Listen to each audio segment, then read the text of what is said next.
A paz do Senhor Jesus, amadas irmãs. Há algumas semanas atrás, nós meditamos sobre 7 declarações que Jesus fez sobre si mesmo. Nós vamos tentar nos aprofundar nesse assunto. O nosso objetivo é mostrar que Jesus é Deus, é o Eu Sou que habitou entre os homens. Veremos que Jesus se revela como aquele que é o único que pode suprir toda a necessidade do ser humano e lhe dar a vida eterna, a verdadeira vida. Vamos olhar novamente aquele texto de Êxodo, quando Deus revela seu nome a Moisés. Eu sou o que sou. Êxodo 3, versículos 13 e 14, está dito assim: Então disse Moisés a Deus: Eis que quando eu for aos filhos de Israel e lhes disser: O Deus de vossos pais me enviou a vós, e eles me disserem: Qual é o seu nome? Que lhes direi? E disse Deus a Moisés: Eu sou o que sou. Disse mais: Assim dirás aos filhos de Israel: Eu sou, me enviou a vós. Nas Escrituras, nós vemos os vários nomes e títulos de Deus relacionados às necessidades das pessoas com quem Deus estava tratando.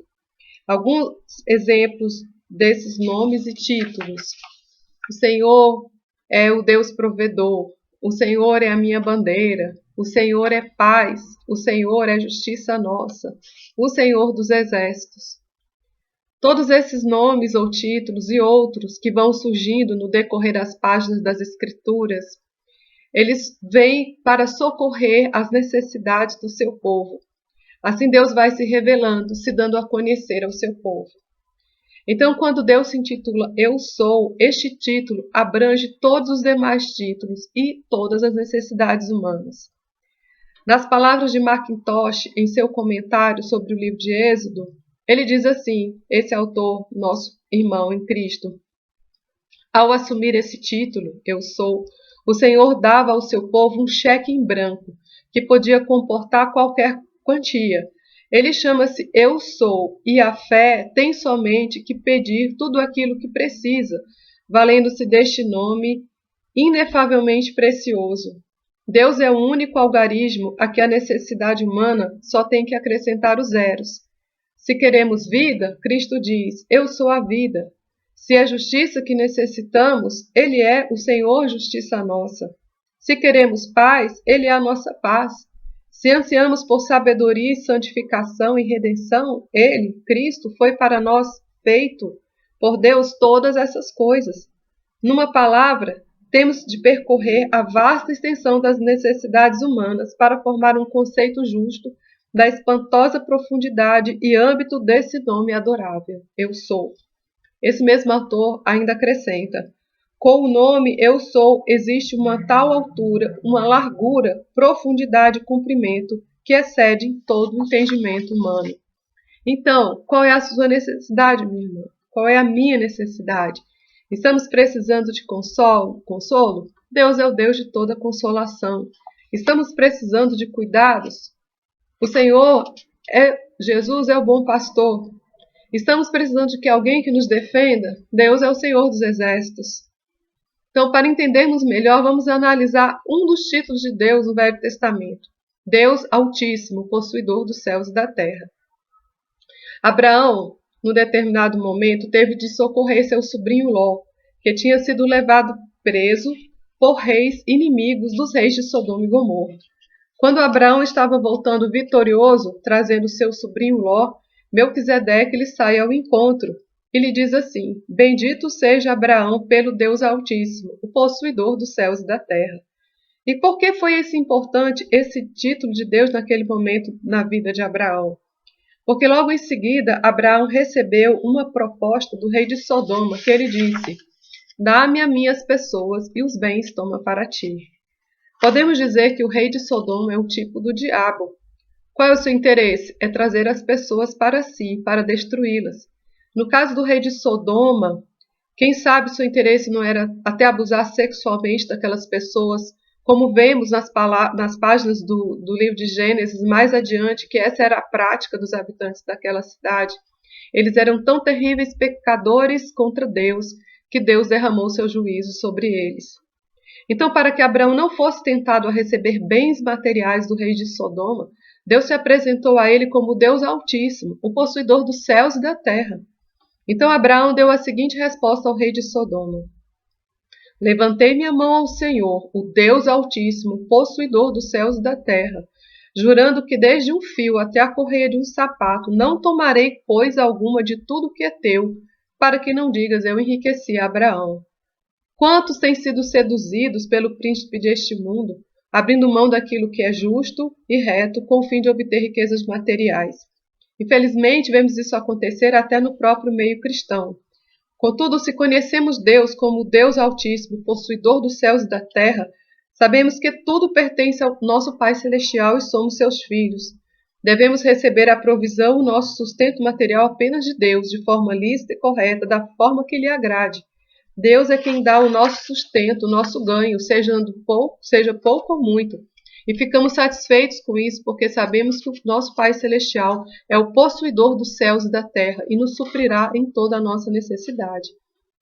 Voltando-nos agora às páginas do Novo Testamento, ao nosso amado Salvador, vemos que Jesus é Deus, é o Eu Sou andando entre os homens e se revelando ao coração do homem para suprir toda a necessidade do coração e da alma do homem.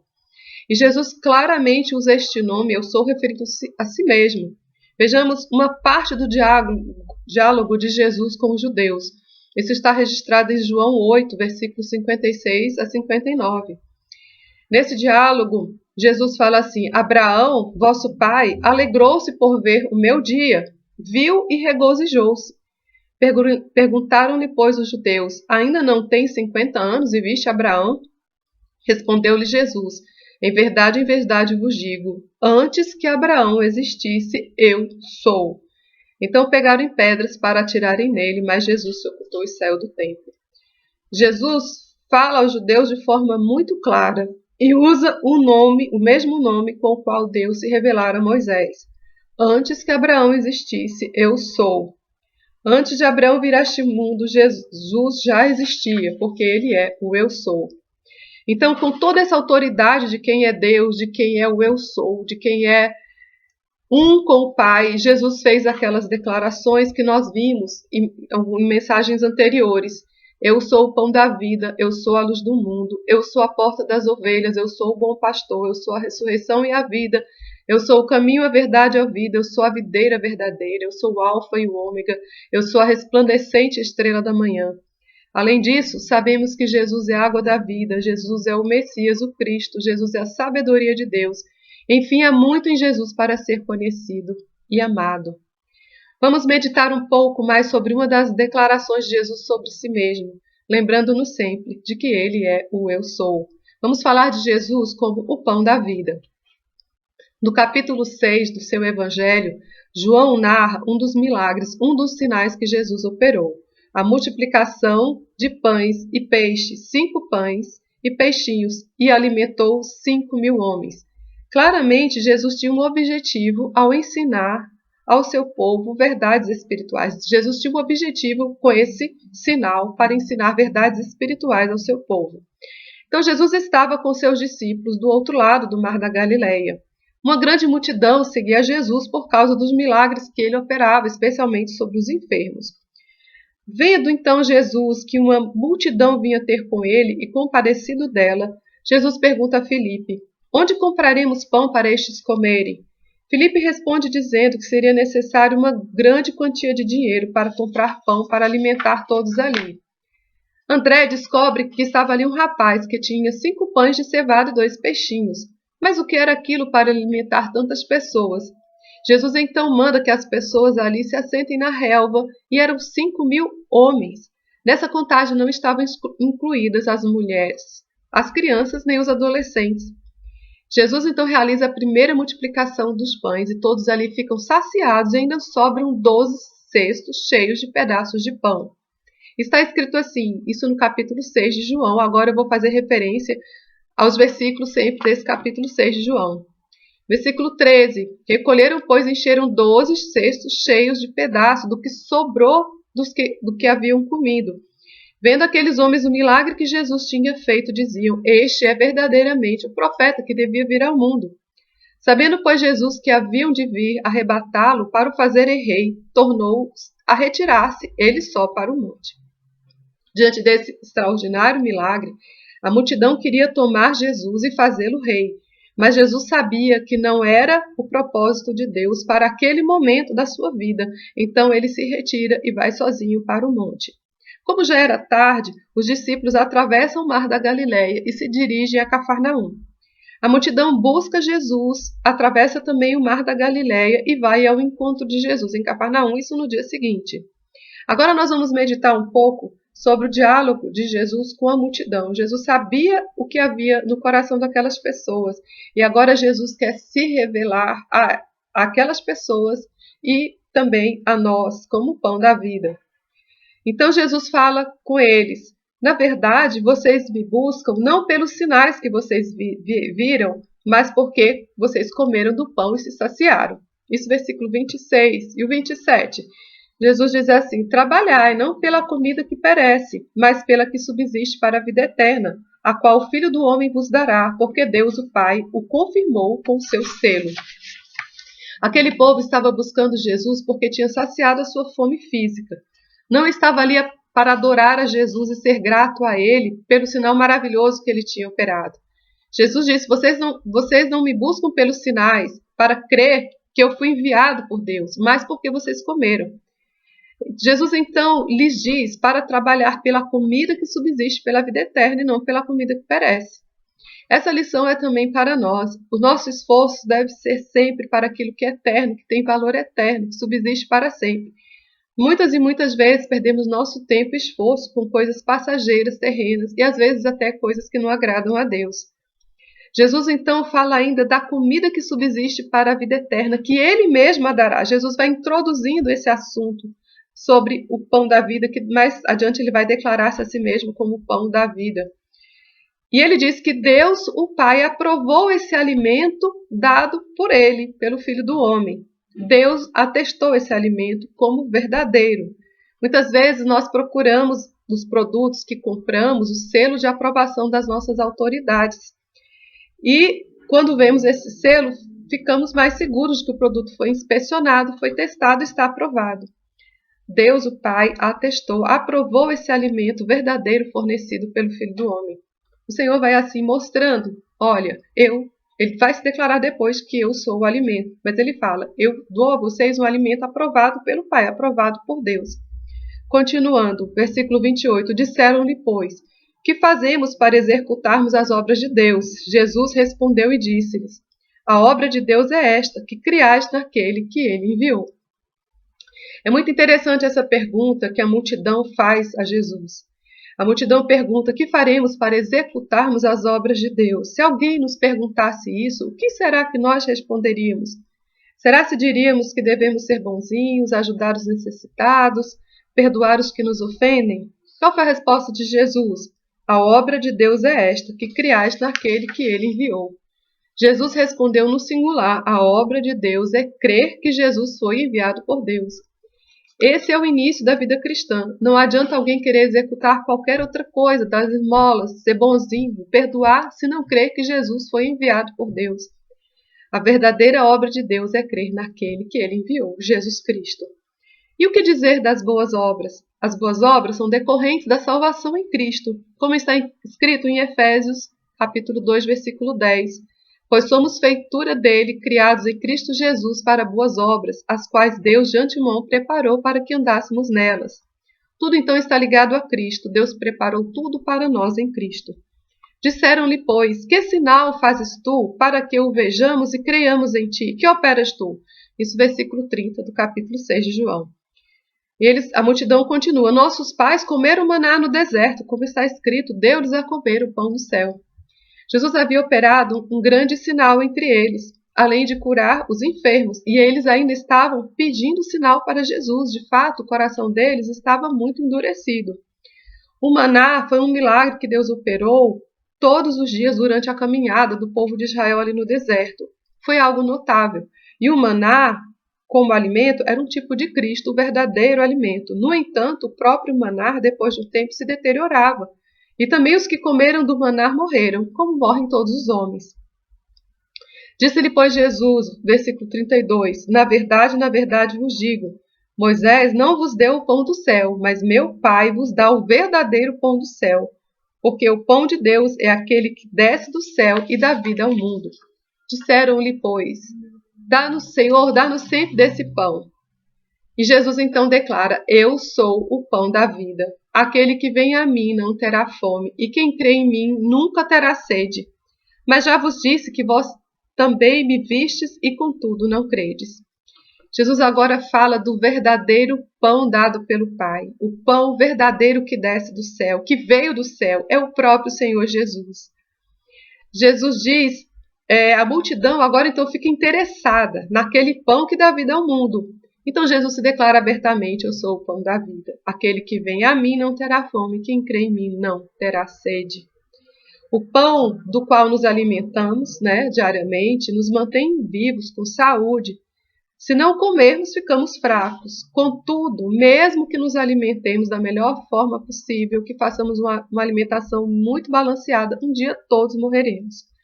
Então, para que o homem possa viver eternamente, ele deve se alimentar de Jesus. Para que o homem possa um dia ressuscitar dentre os mortos, ele deve se alimentar do pão da vida.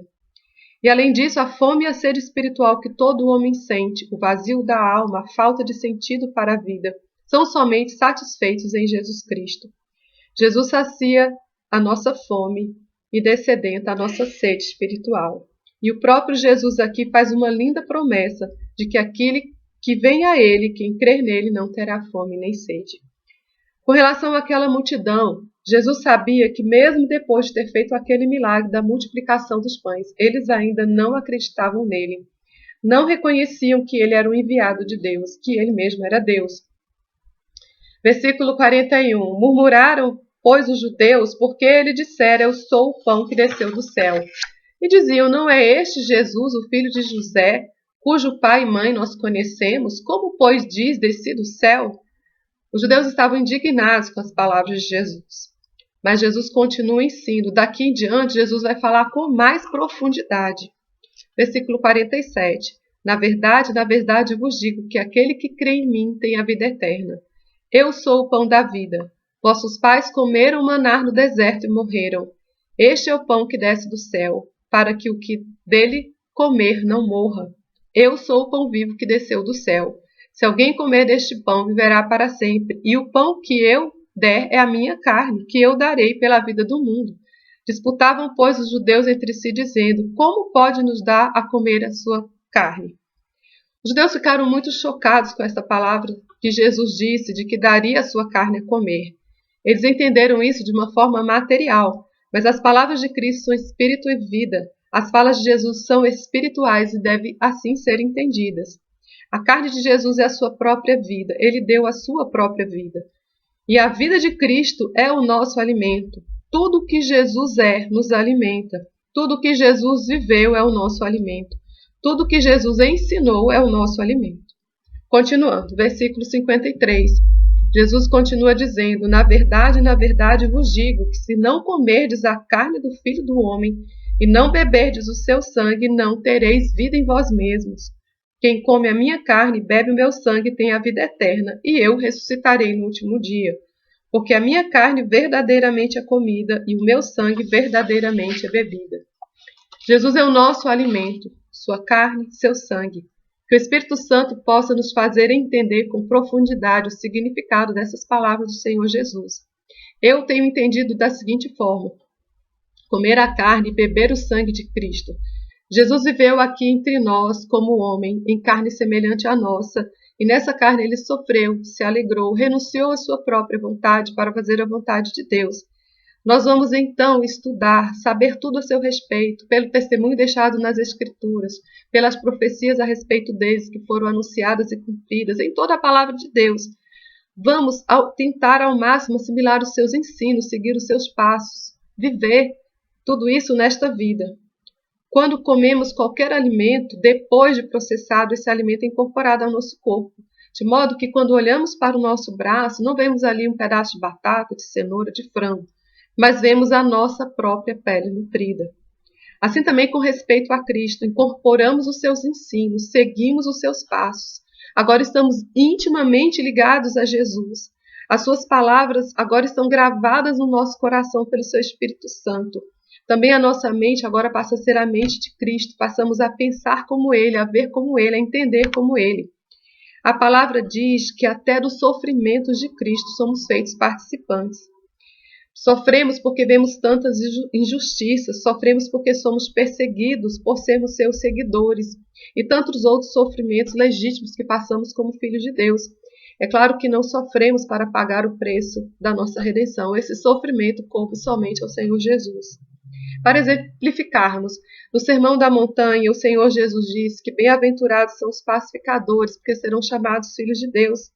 Devemos então buscar viver isso, aprender a ser um pacificador, buscar nos ensinos da palavra de Deus, nos ensinos dos autores do Novo Testamento, quando falaram sobre isso, e não ficarmos engessados com o nosso próprio entendimento, pelo nosso próprio egoísmo e defendendo a nossa própria causa. Jesus derramou seu sangue por nós, para o nosso resgate. E Jesus disse que devemos dar a nossa vida pelos nossos irmãos, no sentido de fazermos tudo o que estiver ao nosso alcance pelos nossos irmãos, tudo o que o Senhor nos mover a fazer. Versículo 56. Quem come a minha carne e bebe o meu sangue permanece em mim e eu nele. De fato, é assim que deve ser, é algo íntimo. Devemos permanecer no Senhor. Nos alimentamos do Senhor, então permanecemos no Senhor e Ele em nós. A nossa própria vida agora está ligada à vida de Cristo. A nossa razão de viver está ligada a Ele. Versículo 57. Assim como o Pai que vive me enviou e eu vivo pelo Pai, assim quem de mim se alimenta também viverá por mim. Jesus disse que vivia pelo Pai, ou seja, Jesus estava intimamente ligado ao seu Pai, fazendo tudo o que ele viu o seu Pai fazer, vivendo pela palavra do Pai, ensinando o ensino do Pai, fazendo as obras do Pai, fazendo a vontade do Pai. Assim também aquele que se alimenta de Jesus também deve viver por Jesus. Nós que amamos ao Senhor Jesus devemos estar intimamente ligados a Ele, ao seu ensino, fazendo o que aprendemos dele, ensinando os seus ensinos, fazendo a sua vontade. Quem de mim se alimenta também viverá por mim. Versículo 58, Jesus então complementa: Este é o pão que desceu do céu, ele mesmo. Não é o caso de vossos pais que comeram maná e morreram. Quem comer este pão viverá para sempre. Ele mesmo, Jesus, é o pão que desceu do céu. Muitos dos seguidores de Jesus acharam muito duro esse discurso, esse sermão, e deixaram de segui-lo. Então Jesus se volta para os 12 e lhes diz: Quereis vós também retirar-vos? Respondeu-lhe Simão Pedro: Senhor, para quem iremos nós? Tu tens as palavras de vida eterna. E nós temos crido e conhecido que tu és o Cristo, o Filho do Deus vivente. As palavras de Pedro também são as nossas. Senhor, para quem iremos nós? Só tu tens as palavras de vida eterna. Jesus é o Eu Sou que veio ao mundo para se revelar a nós, para nos salvar, para suprir toda a nossa necessidade. Jesus é o pão vivo que desceu do céu, é o pão da vida. Que possamos, amadas, nos alimentar sempre deste pão. Nós vamos agora, então, orar, encerrando a nossa reunião. Que o Senhor complemente essa palavra nos nossos corações pelo seu Espírito Santo. Vamos orar. Pai amado, engrandecemos o teu nome, porque o Senhor é o autor da vida. O Senhor nos fez, nos criou à tua própria imagem e semelhança, para o louvor da tua glória e majestade. De forma maravilhosa o Senhor nos resgatou dos nossos pecados e nos fez grandiosíssimas promessas. Louvamos ao teu nome e ao nome do Senhor Jesus, porque Ele é o pão da vida, Ele é o pão vivo que desceu do céu. Porque a vida de Cristo é verdadeiro alimento, é alimento que nos dá a vida eterna. Pai, que possamos centrar o nosso olhar em Cristo, que a palavra de Cristo possa habitar abundantemente, ricamente em nossos corações. Amado Pai, o Senhor Deus, o Senhor mesmo é o Deus de toda consolação. O Espírito Santo é o Espírito de Deus Consolador. Pai, consola os nossos corações, consola os corações daqueles que estão entristecidos por tantas lutas e desafios deste presente tempo. E também, Paizinho, nos fortalece em Cristo todos os dias da nossa vida. Nós oramos em nome do Senhor Jesus. Amém.